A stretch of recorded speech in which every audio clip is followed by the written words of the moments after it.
Waalaikumsalam warahmatullahi wabarakatuh. Selamat pagi Mbak. Ya, selamat pagi. Perkenalkan, nama saya Amrina Rosyada, mahasiswa Gizi UIN Wali Songo Semarang. Ingin mengadakan konseling sama Mbaknya. Iya. Untuk tugas pendidikan PKG klinik. Ya, monggo Mbak. Mbaknya namanya siapa? Ulfa Friyanida. Ya. Kalau boleh tahu tanggal lahirnya? 17 Agustus 2001. Berarti umurnya berapa Mbak? Sekarang 19 tahun. 19 tahun ya. Iya. Bekerja atau gimana? Mahasiswa. Semester berapa? Semester 3. Semester 3. Alamatnya di mana? Semarang sih, Jalan Musi. Sekarang mobilitasnya maksudnya kan sekarang mahasiswa mau kos apa mondo apa di asrama? Saya mondok. Mondoknya di mana? Darul Falah.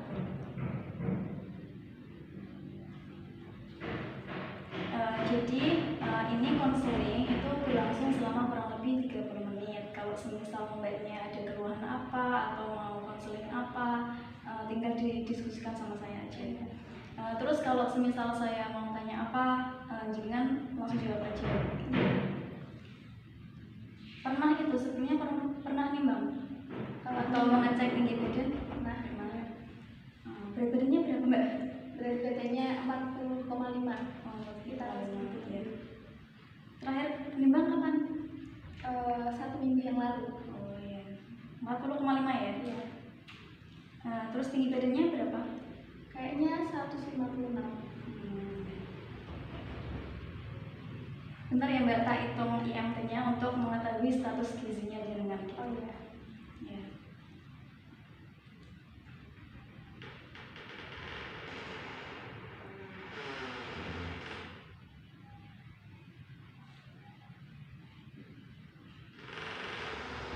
Jadi ini setelah saya hitung, Mbaknya itu status gizinya kurang. Ya. Jadi yang normalnya berapa? Normalnya itu 18,5 sampai 24,5. Dan terus Mbaknya ini totalnya itu ada 16,6, berarti itu Mbaknya di gizi kurang atau underweight kayak gitu. Ya. Jadi untuk menormalkannya harus bagaimana? Ya nanti ada dietnya sendiri gitu. Ya. Mbaknya pernah punya riwayat penyakit atau pernah ke rumah sakit kayak gitu? Pernah sih. Sakit apa Mbak? Asam lambung sama tipes. Asam lambung sama tipes. Punya itu data labnya? Ada data labnya. Oh iya.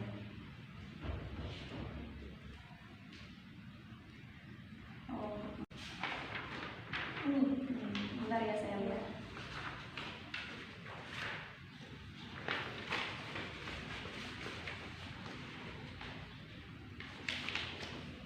Jadi ini data labnya diketahui HB-nya itu 13 ya, glukosidnya 2,79, terus trombositnya itu 178, terus hematokritnya itu 37,9%, terus eritrositnya 4,73, MGB-nya 80, MGH 27,5, MGHJ 34,3 dan RDW-nya 13,0%. Jadi dari hasil biokimia ini dari Mbaknya itu trombosnya itu kurang ya Mbak.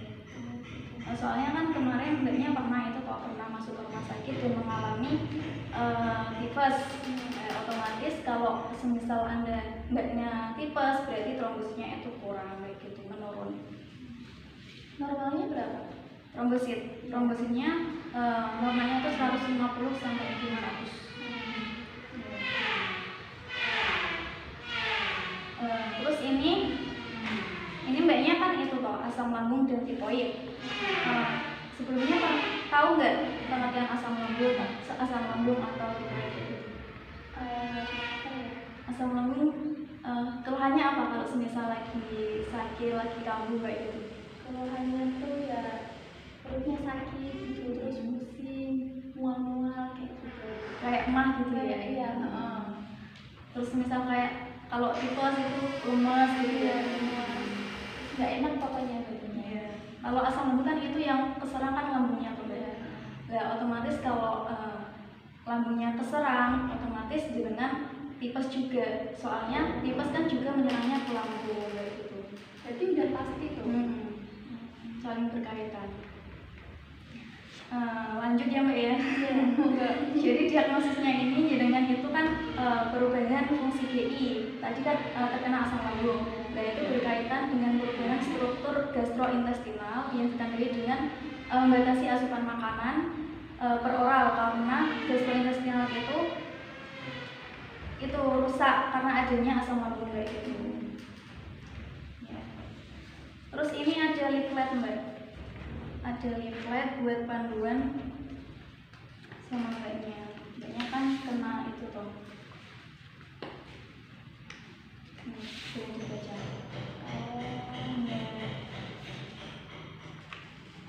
Oh ini buat mencegah kayak gitu ya? Buat panduan kayak gitu. Syarat diet, tujuan diet gitu. Berarti dia tuh nggak cuma buat menurunkan berat badan ya Kak? Ini langsung saja ya, yang leaflet yang pertama itu ada leaflet tipoid. Tipoid itu tipes. Nah, pengertiannya apa? Tipoid itu, jadi tipoid itu adalah penyakit infeksi akut yang terjadi pada saluran pencernaan. Terus penyebabnya apa? Jadi penyebabnya itu ada bakteri Salmonella typhi atau Salmonella paratyphi ABC. Lambangnya itu dalam keadaan paratyphi yang C. Kalau dilihat dari data biokimianya. Terus bagaimana terjadinya penularan penyakit tipoid? Jadi penularan penyakit tipoid itu melalui makanan atau jari tangan yang kotor, kuku-kuku yang panjang kayak gitu, terus muntah, terus semisal kalau BAB kan kalau nggak cucinya bersih kan itu ada kuman-kumannya atau masih nempel.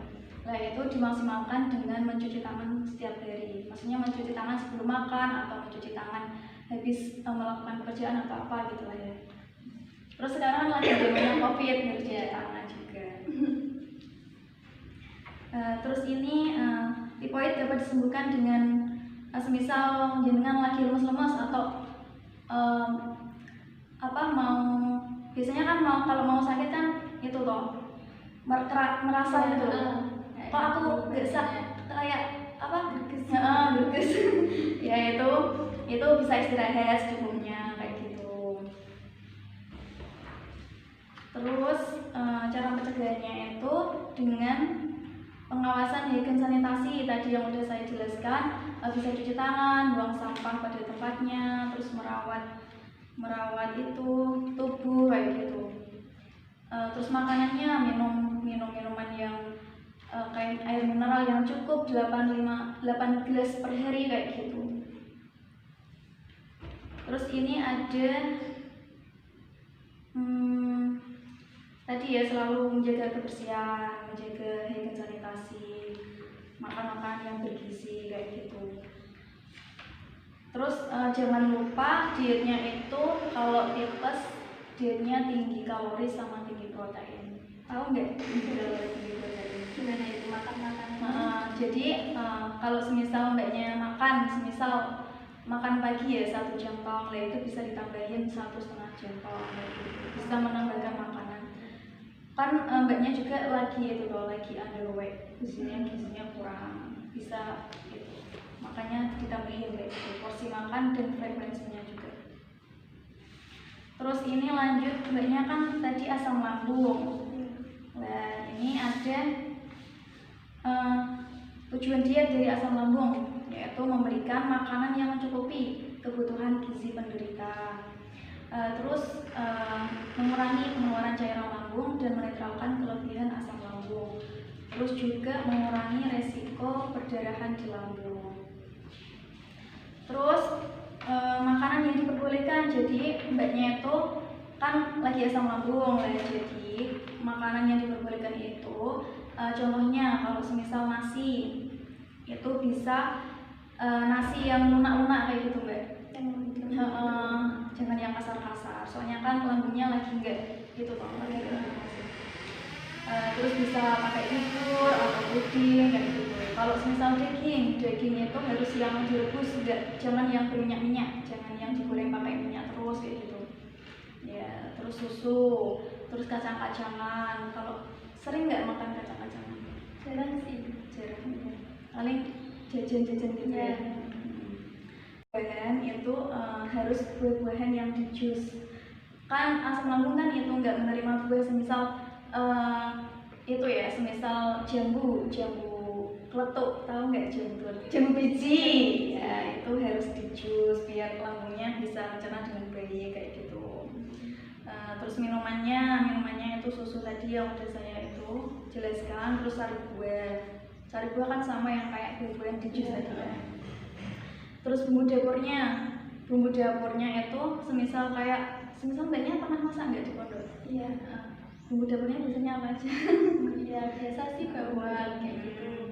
Nah itu harus dalam jumlah terbatas, nggak boleh banyak-banyak. Ya pokoknya yang dulunya 5 siung, nah itu dikurangi jadi 2 atau 3. Itu mempengaruhi juga. Iya, mempengaruhi. Terus kayak misal makan buah-buahan yang asam kayak gitu, apa jeruk atau apa itu juga nggak boleh. Boleh sih, cuman terbatas, dibatasin aja. Terus ini ada contoh menu sehari, semisal mbaknya bosan makan makanan itu terus, lah ini ada menu makan sehari. Contohnya kalau semisal pagi itu bisa pakai nasi tim, telur rebus atau sop wortel, teh manis. Terus kalau selingannya itu bisa biskuit atau susu kayak gitu. Terus siangnya bisa nasi tim, semur daging, tahu, sayur, dan buahnya itu pepaya. Terus selingan siangnya itu ada puding sama susu. Terus malamnya sering makan malam? Kadang sih kalau pas lapar ya. Ini ada contoh menu nasi malam bisa numis tempe atau enggak sup buncis atau enggak makan pisang kayak gitu. Itu enggak. Kalau kayak minuman berkafein, minum kopi kayak gitu itu mempengaruhi juga nggak? Ya mempengaruhi. Boleh minum tapi harus jumlah terbatas, nggak boleh banyak-banyak kayak gitu. Ya. Terus kayak makanan junk food yang cepat saji, yang instan gitu juga Dibatasin aja. Jadi kan sering gitu makan junk food kayak gitu. ya sering sih itu maksudnya. Ya dikurangin aja ya mbak. Iya. Soalnya kan lagi riwayat penyakitnya ada asam lambung. Terus ini mbak, saya mau recall. Jadi recall itu untuk mengetahui asupan makan mbaknya sebelum hari ini. Boleh ya mbak? Mulai dari makan pagi, selingan, makan siang, selingan siang, sama makan malam. Ya nggak apa-apa. Mbaknya kalau makan pagi biasanya apa? Kemarin pagi makannya apa? Kemarin pagi itu masak sop sama goreng tempe. Terus minumnya Air putih biasa sih. kalau boleh tahu sopnya isinya apa aja? Sopnya ya kol, wortel, kentang. Ada brokolinya? Nggak ada. Nggak ada. Kalau selingan sering itu nggak makan, kalau semisal cemilan habis sarapan itu makan cemilan atau enggak kemarin? Kemarin makan jajan-jajan kayak biskuit Biskuit ya. Wafer.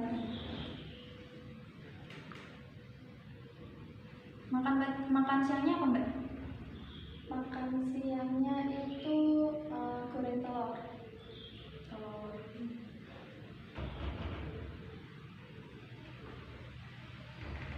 Nasi ya, pakai nasi ya? Iya pakai nasi. Nasinya kira-kira berapa centong? Nasinya ya secukupnya lah. Kira-kira aja 1 centong apa 1,5 centong? Iya 1 centong. Telurnya 1 butir ya? Iya 1 butir.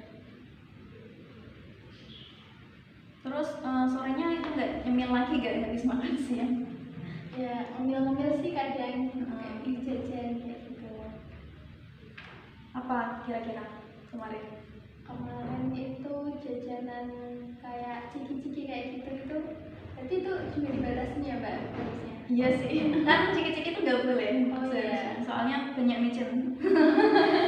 Ciki-ciki. Iya. Terus makan malamnya Mbak? Makan malamnya itu apa ya? Gimana? Makan apa ya Mbak? Saya lupa. Makan itu oseng tempe. Oh, oseng tempe. Nasinya berapa Biasanya jam? sama sih satu. Sama ya. Minumnya? Minum air putih. Kan biasanya mahasiswa suka yang minum manis-manis, es teh itu enggak sih, tapi bikin susu kadang. Oh iya. Tapi kemarin nggak bikin susu ya? Enggak.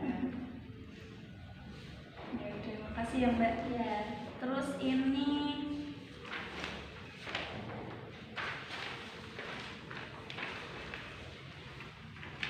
saya ambil kesimpulannya ya Mbak. Jadi diagnosa gizinya itu Mbaknya kan terjadi asam lambung, lah itu ada perubahan fungsi gastrointestinal terkait perubahan struktur gastro ditandai dengan membatasi asupan makanan per oral karena adanya asam lambung. Terus tujuan dietnya dari Mbaknya itu memberikan makanan yang mencukupi kebutuhan gizi penderita, terus mengurangi pengeluaran cairan lambung dan menetralkan kelebihan asam lambung. Terus yang ketiga itu memenuhi kebutuhan energi dan protein yang meningkat untuk mencegah dan mengurangi kerusakan jaringan tubuh. Terus jadi kan Mbaknya kan tadi udah saya jelaskan untuk membatasi makanan yang mengandung banyak gas kayak misal kol, brokoli, terus buncis kayak gitu. Terus saya ambil kesimpulannya ya Mbak. Jadi diagnosa gizinya itu Mbaknya kan terjadi asam lambung, lah itu ada perubahan fungsi gastrointestinal terkait perubahan struktur gastro ditandai dengan membatasi asupan makanan per oral karena adanya asam lambung. Terus tujuan dietnya dari Mbaknya itu memberikan makanan yang mencukupi kebutuhan gizi penderita, terus mengurangi pengeluaran cairan lambung dan menetralkan kelebihan asam lambung. Terus yang ketiga itu memenuhi kebutuhan energi dan protein yang meningkat untuk mencegah dan mengurangi kerusakan jaringan tubuh. Terus jadi kan Mbaknya kan tadi udah saya jelaskan untuk membatasi makanan yang mengandung banyak gas kayak misal kol, brokoli, terus buncis kayak gitu. Terus menghindari makanan semisal tadi semisal daging nggak boleh yang digoreng-goreng, ayam digoreng-goreng itu harus direbus kayak gitu. Berarti mulai dari sekarang saya harus memperbaiki itu ya Mbak, apa kayak porsi makan, terus makan makanannya itu. Ya, semisal kalau Mbaknya sering makanan berminyak itu bisa dikurangin pakai yang rebus-rebusan. Ubi direbus atau singkong bisa gak? Iya. Iya. Mbaknya sering itu nggak, sering olahraga, aktivitas fisik? Enggak sih, saya nggak suka aktivitas fisik gitu. Tapi di pondoknya ada itu nggak, ada olahraga? Ada sih, seminggu sekali doang. Nah jadi aktivitas fisik itu maksimal 3 kali seminggu. Jogging-jogging atau apa sekiranya bisa itulah mengeluarkan kalori, mengeluarkan keringat. Biar Mbaknya saya juga, soalnya kan ini juga lagi pandemi gitu. Contoh olahraganya boleh tahu nggak Mbak? Jogging atau apa, push up atau apa? Iya nggak apa-apa. Terserah, kalau olahraga mah terserah, penting berkeringat kan. Ya gitu aja Mbak. Oh iya. Terima kasih Mbak.